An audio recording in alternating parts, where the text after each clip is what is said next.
আমাদের এই বিধানসভায় বিধায়কদের পারফরমেন্স, তারা আসছেন কি আসছেন না, তাদের যে উদ্দেশ্য নিয়ে এলাকার জনগণ নির্বাচিত করেন, তাদের দায়বদ্ধতা কতটা তারা পূরণ করছেন কি করছেন না, এগুলো সম্পর্কে ভোটার, গণদেবতা, জনতা জনার্দন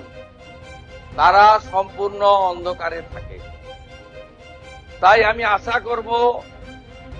মাননীয় অধ্যক্ষের নেতৃত্বে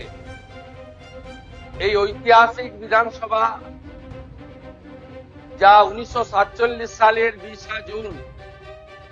ডক্টর শ্যামাপ্রসাদ মুখার্জির নেতৃত্বে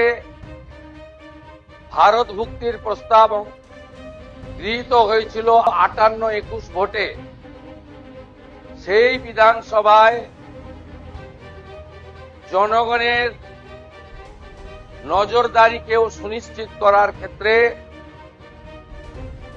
বিভিন্ন বিতর্ক, প্রশ্নোত্তর পর্ব, bill, budget, departmental budget, private member bill, calling attention,